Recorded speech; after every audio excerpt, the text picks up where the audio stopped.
আমার সৌভাগ্য না দুর্ভাগ্য আমি জানি না, কিন্তু বাঘি 1, 2, 3 আমি দেখিনি। এর আগে আমি হাউসফুল 5, ওয়ার 2 এই যে ভিডিওগুলো করেছি, এই ভিডিওগুলো সবই আমি ডিলিট করে দেবো, কারণ বাঘি 4 যদি সিনেমা হয় তাহলে ওগুলো কিন্তু অ্যাওয়ার্ড উইনিং সিনেমা হবে। বাঘি 4 একটা রেভলিউশনারি ফিল্ম, এটাকে রিভিউ বা রোস্ট করার মতো ক্ষমতা আমার নেই। এই ধরনের স্টোরি অ্যাসাইলামের পেশেন্টরা ডাক্তারদের দিয়ে প্রেসক্রিপশন প্যাডে লেখায়, যাতে তারা বাড়ির লোককে বোঝাতে পারে যে তারা ঠিক হয়ে গেছে। লোকে ইন্ডাস্ট্রিতে কাজ করতে করতে অ্যাক্টিং শেখে, টাইগার শ্রফ ইন্ডাস্ট্রিতে কাজ করতে করতে অ্যাক্টিং করার ক্ষমতা হারাচ্ছে। ছেলেটা লাফালাফি আর মাসল ফ্লেক্সিং ছাড়া পারেটা এক্স্যাক্টলি কি? নাচতে। ওটাকে নাচ বলে না। প্যান্টে বিছে ঢুকিয়ে পকেটে দোদমা ফাটালে লোকে ওরকম লাফালাফি করে।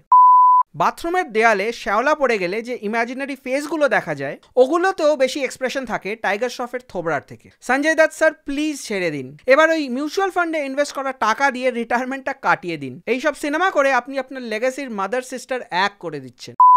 এই সিনেমায় প্রত্যেকের অ্যাক্টিং দেখে মনে হচ্ছিল মিউজিক ভিডিও দেখছি। এরম cinematography, camera work, innovative angles দেখে আমি স্ট্রেট সিনেমা হল থেকে বেরিয়ে চোখের ডাক্তার দেখিয়ে বাড়ি ফিরলাম। কি এডিটিং! উফ, গোটা ফিল্মটা পুরো টিজার আর ট্রেলার স্টাইলে কাট করা হয়েছে। অসাধারণ সিজিআই আর ভিএফএক্স। সারাদিন ভাত ডাল তরকারি খাওয়া একটা সিজিআই এর রুগ্ন বাঘ আছে, যেটা শুধু একটা সিনে আসে এবং ভ্যানিশ হয়ে যায়। গোটা ফিমেল কাস্টের মুখে এতটা এয়ারব্রাশ করা হয়েছে যে তারা মানুষ কম ম্যানিকিন বেশি লাগছে।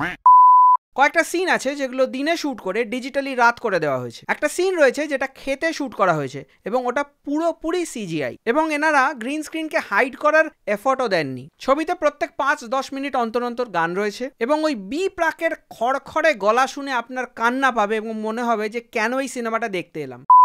একটা সিনেমায় 3খানা আইটেম সং। 66 বছরের সঞ্জয় বাবু 25 বছরের হারনাজের সাথে রোম্যান্স করছে, মানে এটা কি ইয়ার্কি? ও বাই দ্য ওয়ে, এই সিনেমায় কিন্তু 4খানা বাঘ ছিল। কেন? টাইটেলের বাঘই আমাদের হিরো টাইগার শ্রফ, ওই একটা সিনের সিজিআই টাইগার, এবং আমাদের আলিপুর জুয়ের শিবা।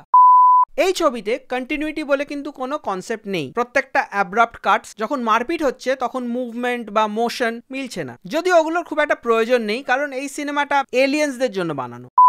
আমার মনে হয় কেউ স্ক্রিপ্ট খুব একটা মুখস্থ করেনি, কারণ ডায়লগ ডাবিং এর সাথে কারুরই সেরকম লিপ মিল ছিল না। ওই যে কন্টিনিউটির কথা বললাম, এই সিনেমায় দেখবেন এক লোকেশন থেকে অ্যাব্রাপ্টলি র্যান্ডমলি আরেক লোকেশনে চলে যাচ্ছে। জিওগ্রাফিক্যাল কোনো রেলিভেন্স নেই অর্ধেক জায়গায়। কখনো পাহাড়, কখনো বিচ, কখনো আইল্যান্ড।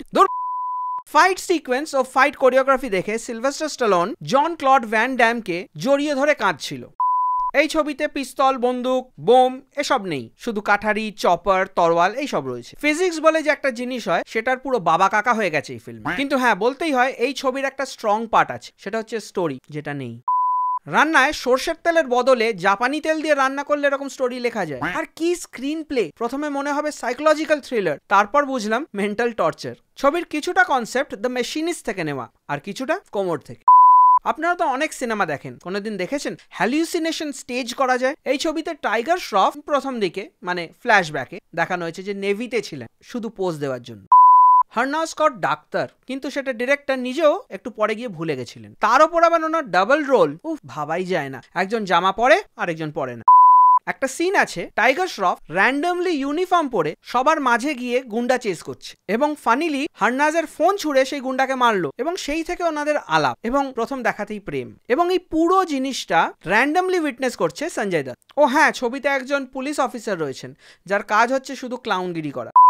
এই ছবিটা দেখে আপনার মনে হবে হচ্ছেটা কি, এবং এই সিনেমাটা না চলতেই থাকে, শেষ হওয়ার নামই নেয় না। আশা করছি এই সিনেমাটা করে এনাদের অনেক কালো টাকা সাদা হয়ে গেছে, না হলে আর কি, অডিয়েন্সের চুল তো সাদা হয়েই গেল। আরো অনেক কিছু বলার আছে এই সিনেমা নিয়ে, কিন্তু প্রবলেমটা হচ্ছে ওই ভাষাটা আপনারা নিতে পারবেন না। ফর দ্য ফার্স্ট টাইম আমি একটা সিনেমাকে -10 দেব। তবে হ্যাঁ, এতটাই জ্বালানো মশলা আছে এই সিনেমাতে যে আপনারা বোর্ড খুব একটা হবেন না। সৌরভ সচদেব এই ফিল্মে আছেন, উনি অ্যানিমালে যা করেছিলেন এখানেও তাই করেছেন। বেচারার এতটাই দুর্ভাগ্য যে ওনাকে শুধু দাদা প্রেমে পড়লে তাকে রেস্কিউ করতে যেতে হয়। আর সোনম বাজওয়া, উনি হাউসফুল 5 এর পর এই যে সিনেমাটা সিলেক্ট করলেন, ওনার উন্নতি হবেই। যাই হোক, যদি এই ভিডিওটা ভালো লেগে থাকে তাহলে একটা লাইক, শেয়ার আর সাবস্ক্রাইব করে দেবেন। আপনাদের কোনো মতামত, ওপিনিয়ন বা সাজেশন থাকলে কমেন্ট সেকশনে নিশ্চয়ই জানাবেন। আমি আপনাদের হোস্ট টম থ্রাশ, আপনারা দেখছেন থ্রাশ আওয়ার, এবং দেখা হচ্ছে পরের ভিডিও।